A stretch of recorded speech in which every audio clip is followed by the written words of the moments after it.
হাবিবুল্লাহকে, নবী জনাবে মুহাম্মদ রাসূলুল্লাহকে সাল্লাল্লাহু আলাইহি ওয়াসাল্লাম আহলে সুফফাবাসীদের কাছে যখন এভাবে কোরআনের লেকচার দিতেন, কোরআনের দার্স দিতেন, কোরআনের নাজিল হওয়া আয়াতের বিষয় নিয়ে আলোচনা করতেন, সাহাবীরা অবাক দৃষ্টিতে সেগুলোকে শুনতেন, মনোযোগ সহকারে শুনতেন, অ্যাটেনশন নিয়ে আলোচনা শুনতেন। সাহাবীদের ভিতর থেকে কারো কোনো টু শব্দ থাকতো না।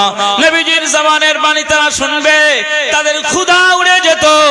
সাহাবীদের ভিতর থেকে অনেক বর্ণনা এসেছে যে আমাদের হাজারো ক্ষুধা থাকলেও আমার নবীজির চেহারাখানা এক নয়নে যখন আমরা দেখব, এক নয়নে আমরা যখন আমার নবীজির চেহারাখানা দেখি, আমাদের ভিতরের ক্ষুধাটা অবশ্যই মিটে যেত। মুসলমানের ছেলেরা, এ নবীর উম্মত উম্মতিরা, খুব খেয়াল করে শুনুন। সাহাবীরা বর্ণনা করেছেন আহলে সুফফাদের এত অভাব ছিল, ঘর ছিল না, বাড়ি ছিল না, প্রপার্টি ছিল না, কোনো দোকান পাশানি ছিল না, ব্যবসা ছিল না।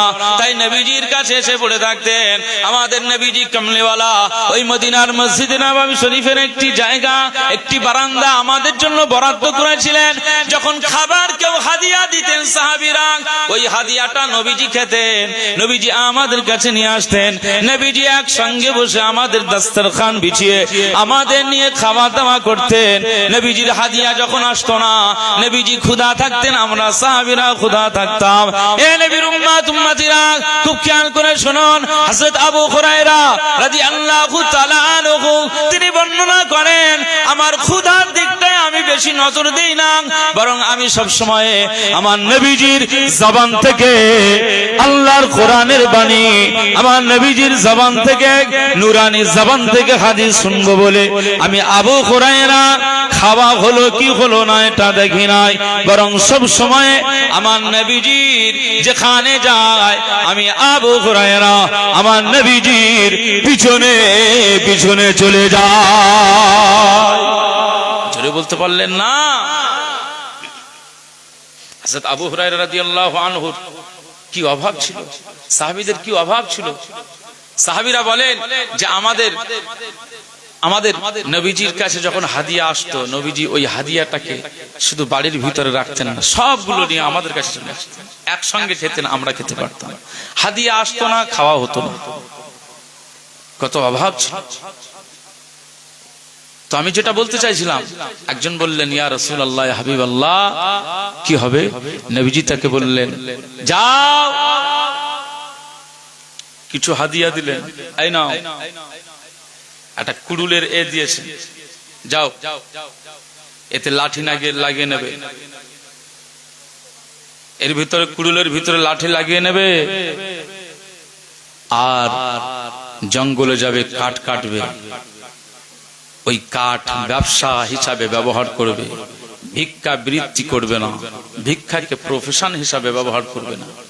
সাহাবীকে কাজের তাগিদ দিলেন, পরিশ্রম করে খাও, ঘাম ঝরিয়ে খাও, এটা তোমার জন্য হালাল হয়ে যাবে। একবার জোরে বলুন সুবহানাল্লাহ। আমরা ঘাম ঝরাতে চাই না। এখন অনলাইনে জুয়া চলছে না, চলে না? এ ভাইরা বলেন না, অনলাইনে এখন জুয়া আমরা খেলি না, বহু ছেলেরা আপনি বুঝতে পারবেন না, ওরা ওর মধ্যে জুয়া খেলতেছে, আপনি বুঝতে পারবেন না।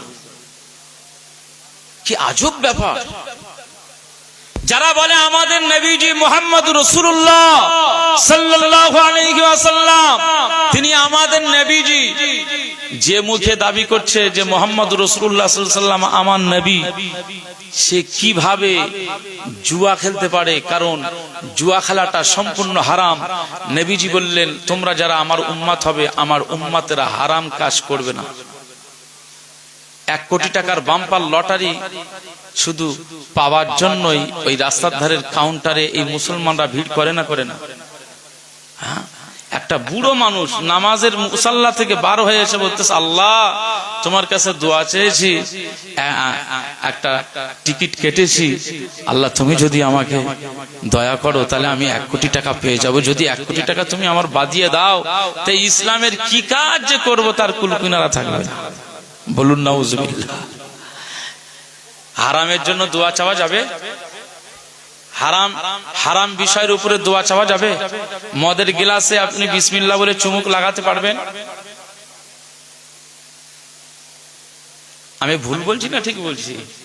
আপনারা বসিরহাট এলাকার মানুষ, উত্তর 24 পরগনার মানুষ, মনে রাখবেন আপনাদের বসিরহাট এলাকার কৃতি সন্তান মুন্সি জাবিরউদ্দিন রহমাতুল্লাহ আলাইহির সুযোগ্য সন্তান আল্লামা পীর ফুরফুরা শরীফের মাসলাকের ব্যারিস্টার মুজাহিদ মুস্তাহিদ মুবাহিস আল্লামা হিন্দ আল্লামা রুহুল আমিন রহমাতুল্লাহ আলাইহির ফতোয়া আমিনিয়া ছাড়া কোনো আলেম বাংলার জমিনে চলতে পারবে না। একবার জোরে বলুন সুবহানাল্লাহ। তিনি কত সূক্ষ্মভাবে আমাদের কাছে মাসলাগুলো লিখে গিয়েছেন। তিনি লিখছেন, কোন হারামের উপরে যদি বিসমিল্লাহ বলা হয় সে সঙ্গে সঙ্গে তৎক্ষণাৎ কাফির হয়ে যাবে।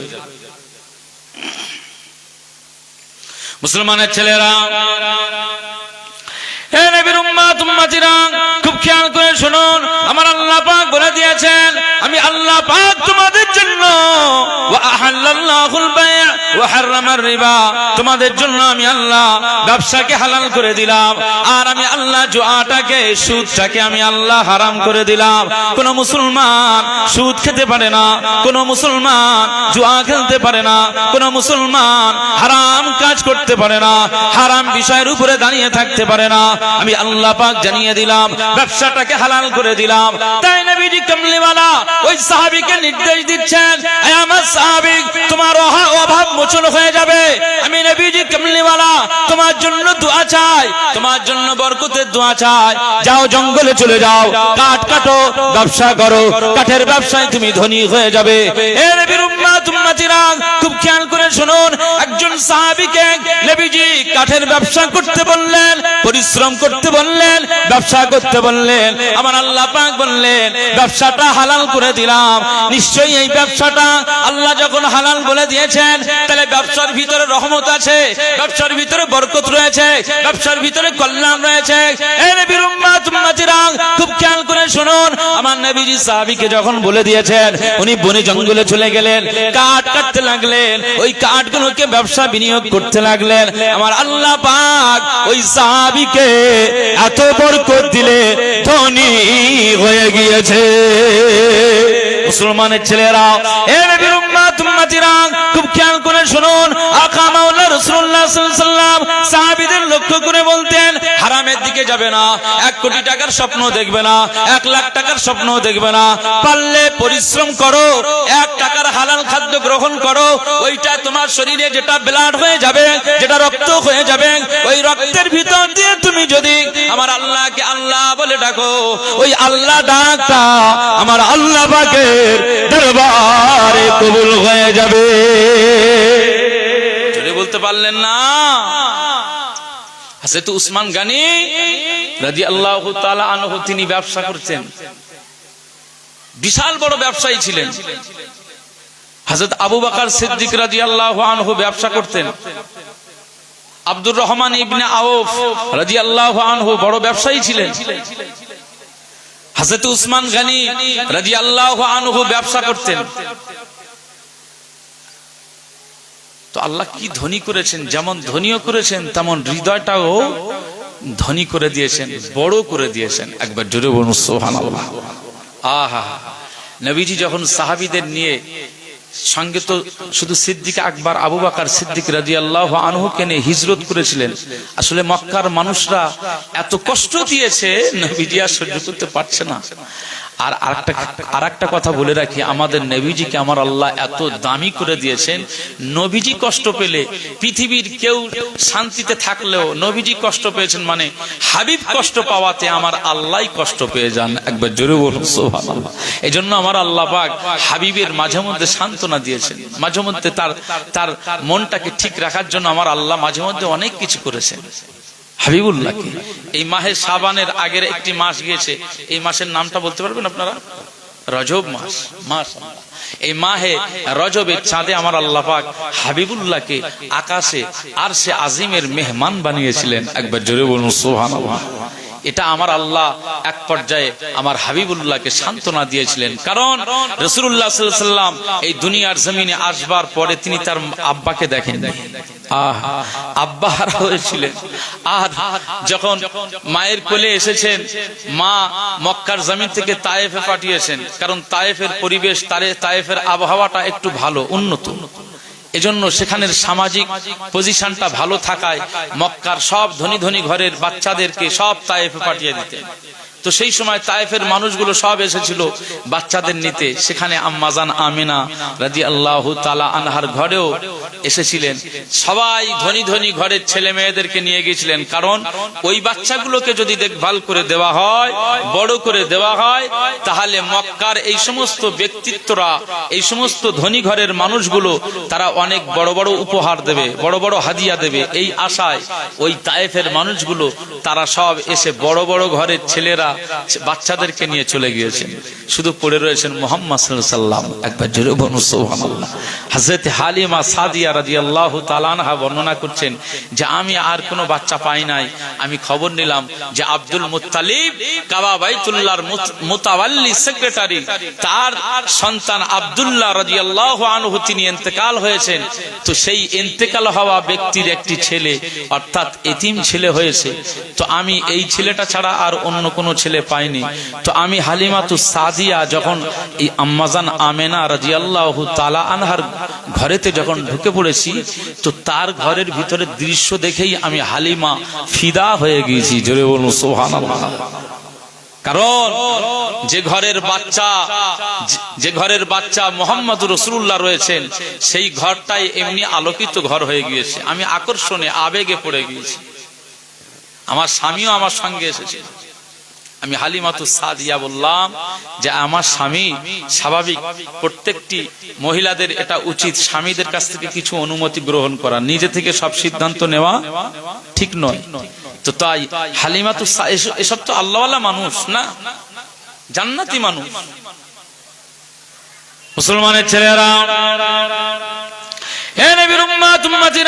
খুব খেয়াল করে শুনুন, আম্মাজান হালিমাতুস সাদিয়া রাদিয়াল্লাহু তাআলা আনহা বর্ণনা করেন আমি মুহাম্মদ সাল্লাল্লাহু আলাইহি ওয়াসাল্লামকে নিয়ে তায়েফে যাব কি যাব না, আমি কনফিউশনে পড়ে গেলাম। আমি আমার এই মা আমেনার গর্ভের এই বাচ্চাটাকে আমি সঙ্গে নিয়ে যাব কি যাব না কনফিউশনে পড়ে গেলাম। আমি নিয়ে যাব, যদি যাই তাহলে আমার স্বামী হয়তো রাজ করতে পারে, বকাবকি করতে পারে, নারাজ হতে পারে, অনুমতি নাও দিতে পারে।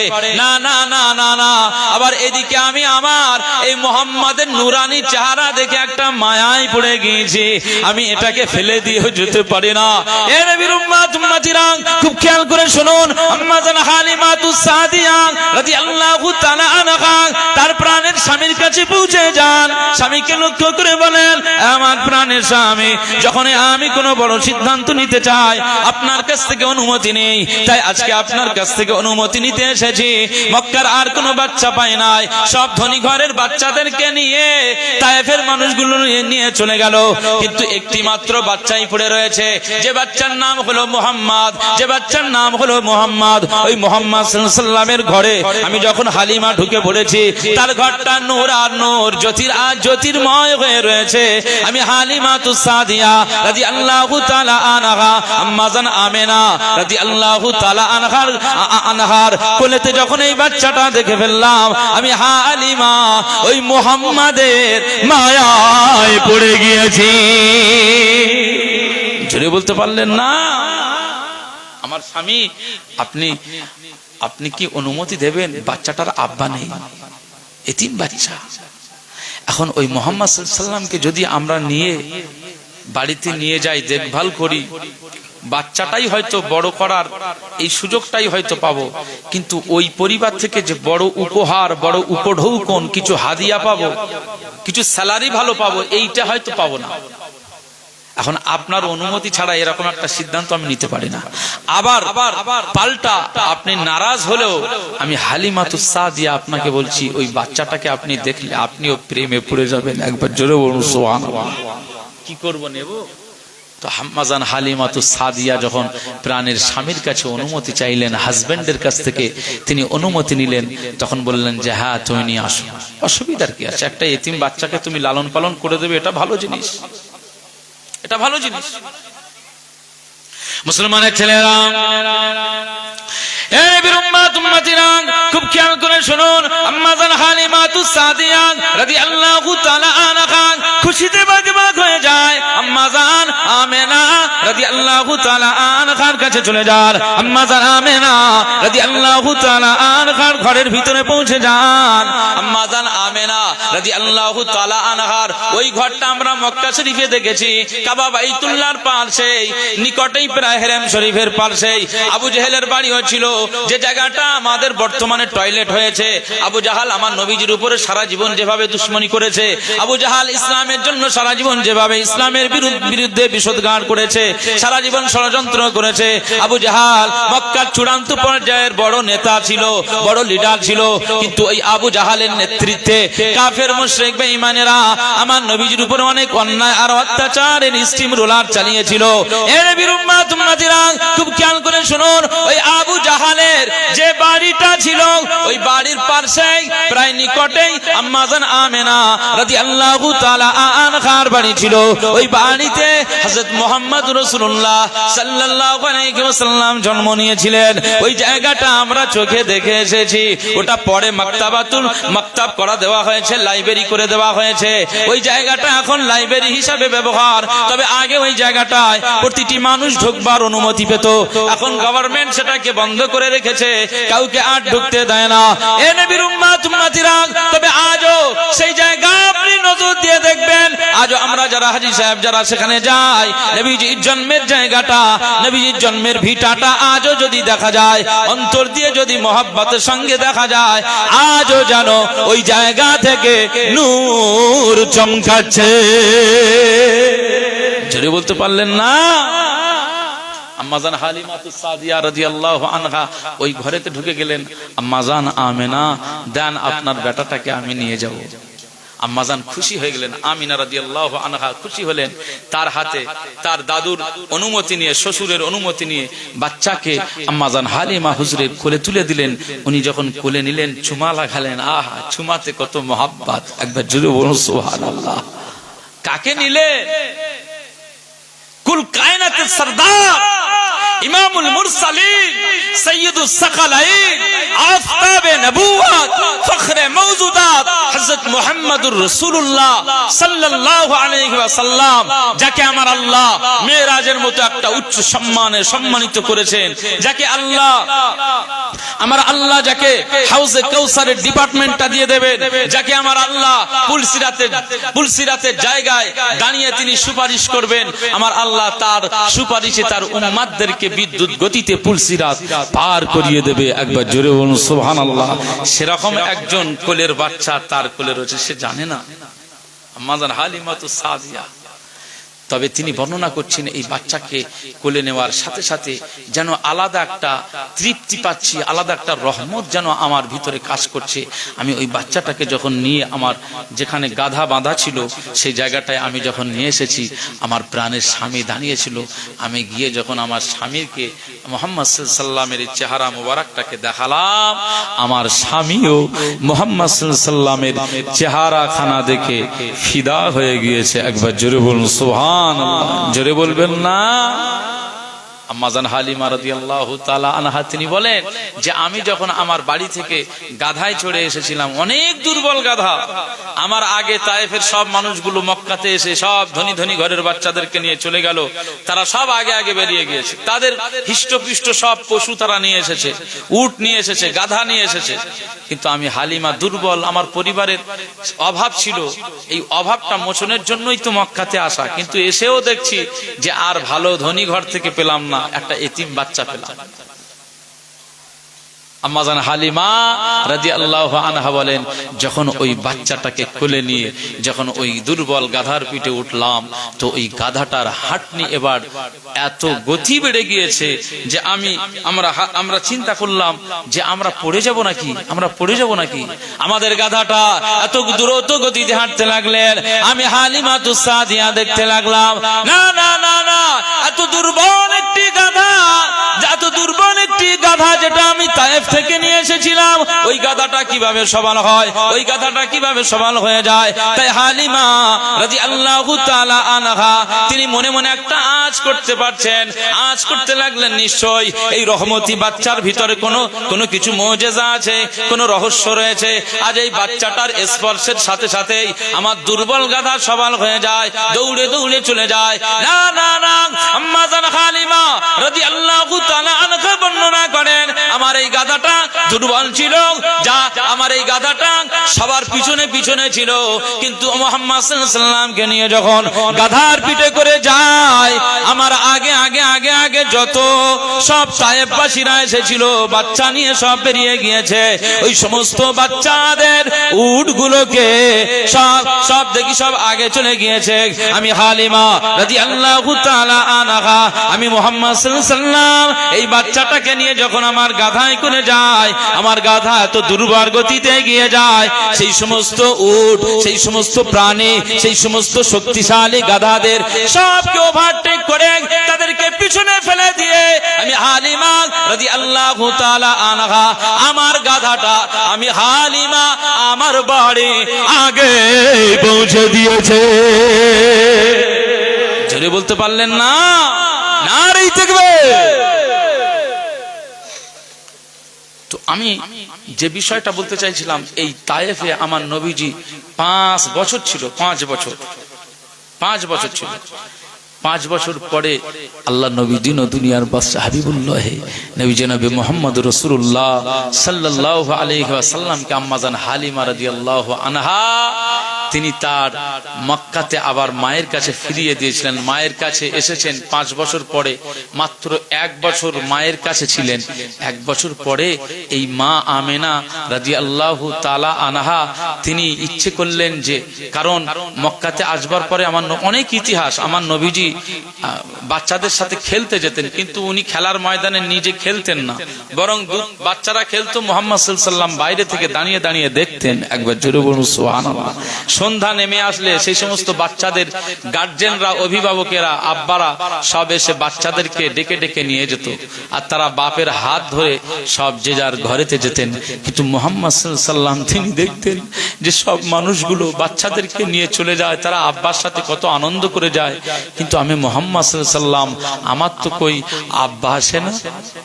আহা, হযরত মুহাম্মদ সাল্লাল্লাহু আলাইহি ওয়াসাল্লাম একদিন তারা আম্মাজানকে লক্ষ্য করে বললেন, আমি আম্মাজান, আমি মুহাম্মদ সাল্লাল্লাহু আলাইহি ওয়াসাল্লাম এই খেলাধুলোর ময়দানে আমি যাই, সন্ধ্যা নেমে আসলে সব বাচ্চাগুলো আমার অন্যান্য সহ পাঠীরা তারা সব চলে যায় তাদের আব্বাজানের হাত ধরে, আব্বাজানেরা সব তাদেরকে নিয়ে আসতেন, কিন্তু আমি মুহাম্মদ সাল্লাল্লাহু আলাইহি ওয়াসাল্লাম আমিও তো ওই ময়দানে থাকি, কিন্তু আমার আব্বা তো কোনোদিন যায় না, আমার আব্বাজান কি নেই?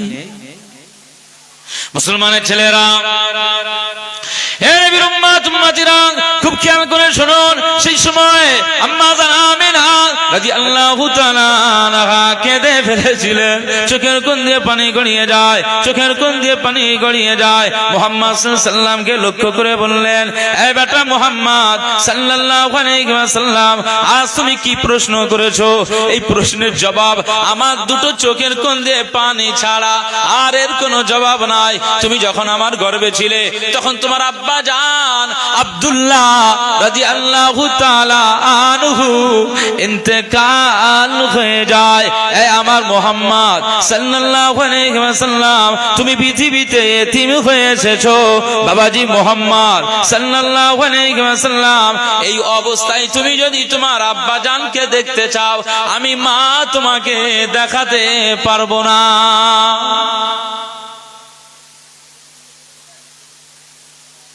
কি মায়ের কাছে আমি বিভিন্ন আবদার করতে পারি, আম্মাজান এটা খাবার দাও, ওটা দাও, এটা দাও।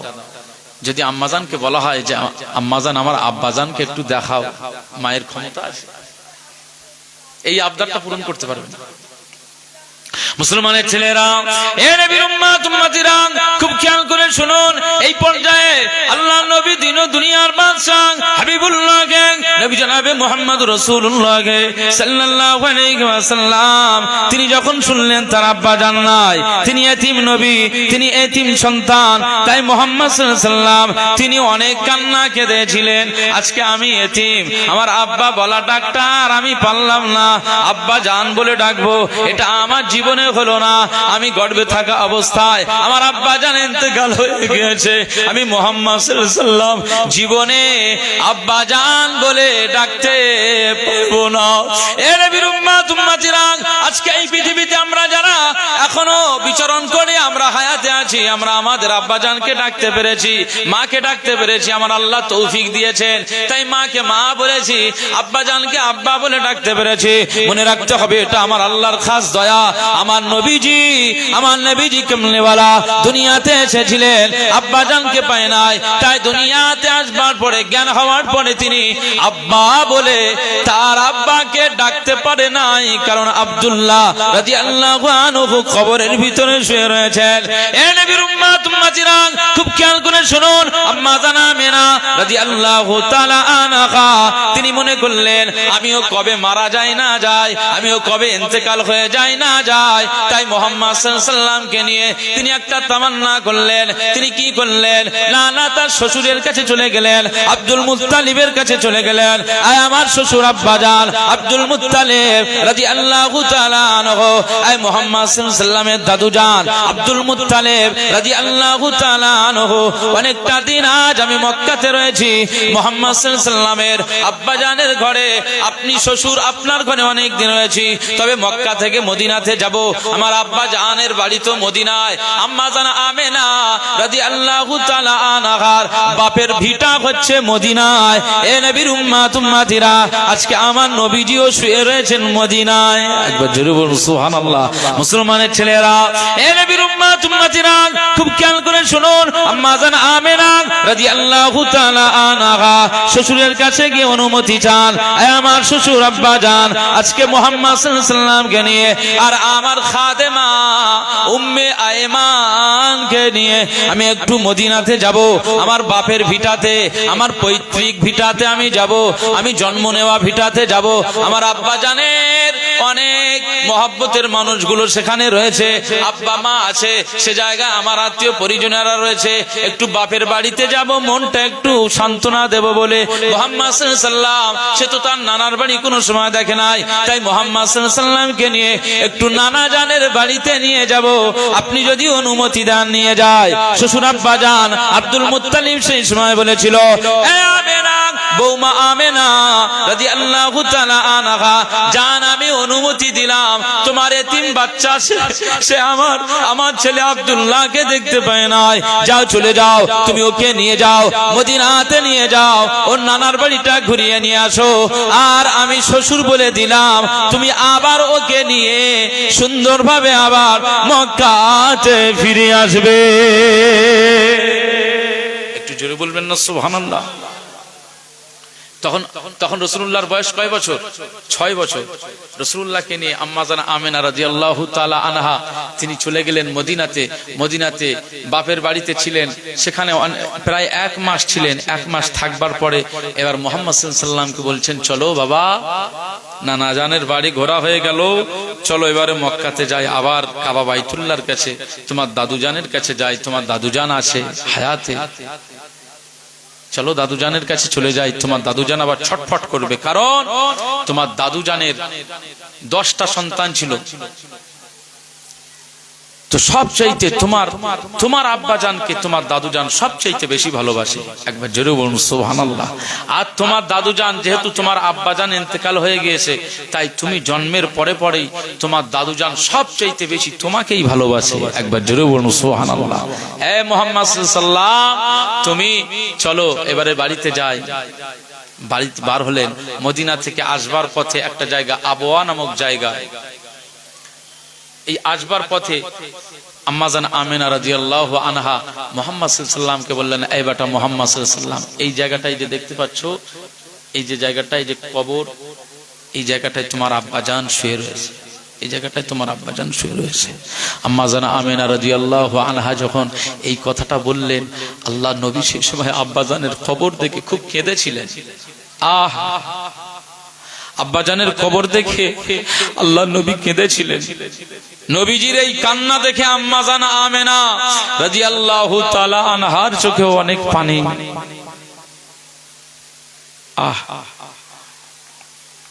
মুসলমানের ছেলেরা,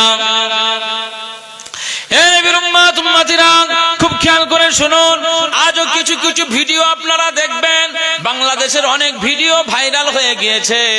আজও অনেক ভিডিও আপনারা অনেক সময় দেখেছেন, ছোট্ট বাচ্চা তার আব্বাজানের কবর নতুন বেড়া ধরে কত কাঁদে, আব্বাজান আব্বাজান বলে কাঁদে। এভাবে অনেক বাচ্চাদের ভিডিও আপনারা দেখেছেন, বাপের কবরের কাছে গিয়ে বেড়া ধরে কাঁদে, আব্বা তুমি আর বাড়িতে আসবে না, আব্বা তুমি কবর ছেড়ে কি আসবে না, তুমি কোথায় চলে গিয়েছো, এই তো আমি তোমার আনিস, আমি তোমার ছেলে। কত ছোট ছোট কচি মাখা কচি মুখে ওই কথাগুলো যখন বলে, এই ভিডিওগুলো দেখলে চোখে পানি রাখা যায় না। আসলে এই যে সন্তানের সাথে বাপের একটা মোহাব্বত, এটা আমার আল্লাহর থেকে দেওয়া হয়েছে। এই যে কলিজার টুকরা সন্তানের সাথে মায়ের একটা মোহাব্বত, নারীর সাথে আমার আল্লাহ সম্পর্ক করে দিয়েছে। এ নবীর উম্মত উম্মতিরা, তাই মনে রাখতে হবে, আমরা আমাদের বাচ্চা আমার আল্লাহ পাক আমার দুটো সন্তান দিয়েছে। এই দুটো সন্তান দুটোই ছেলে সন্তান। একটা সন্তানের আমি নাম রেখে দিয়েছি তোহা মুস্তাফা, আর একটার নাম রেখেছি তালহা মুস্তাফা। একজনের সাহাবীর সাথে নাম তাআল্লুক রেখে মুস্তাফা শানটাকে আমি তাআল্লুক করে দিয়েছি। তোহা নবীজির একটা সিফাতি নাম, তাই নবীজির সাথে তাআল্লুক করে দিয়েছি। আর আল্লাহ পাকের কাছে দোয়া চাওয়া হয়, আল্লাহ ওকে যেন আশিকে রাসূল বানানো হয়।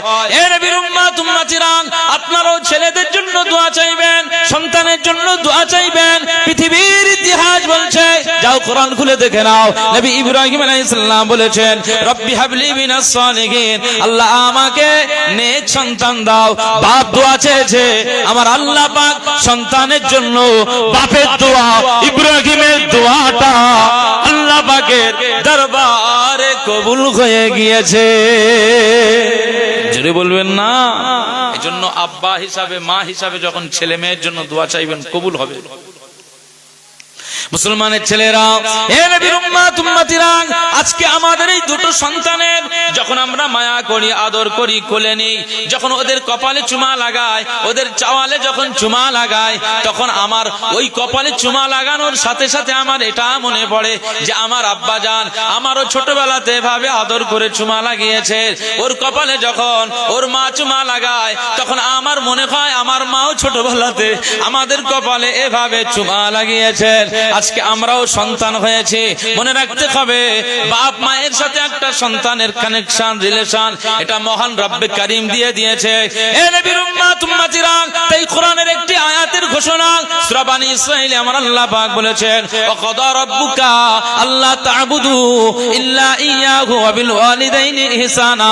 পৃথিবীর জমিনে আমি আল্লাহ পাক জানিয়ে দিলাম, আমার ইবাদত, আমার আনুগত্য, আমার উপাসনা, আমার জপ জিকির, এই সব কিছু করা যখন হয়ে যাবে, এরপরে তোমার দ্বিতীয় নম্বর কাজ হলো, তোমার মা বাপ যদি ঘরে থাকে, মা বাপের সেবা করো, যত্ন করো, খিদমত করো। আমি আল্লাহ পাক জানিয়ে দিলাম, আবিল ওয়ালিদাইনি ইহসানা, যদি মা বাপের খিদমত করো, মা বাপের সেবা করো, মা বাপের যত্ন করো, আমি আল্লাহ পাক জানিয়ে দিলাম, আমার যতটুকু ইবাদত করে আমি আল্লাহ খুশি হলাম, ঠিক তেমনি ভাবে তোমার মা বাপকে যেমন সেবা যত্ন করে মা বাপকে খুশি করেছো, মানে আমি আল্লাহ পাক ওটা ইবাদত হিসাবে কবুল করে নিয়ে আমি আল্লাহ, আমি তোমার উপরে খুশি হয়ে যাব। জোরে বলতে পারলেন না?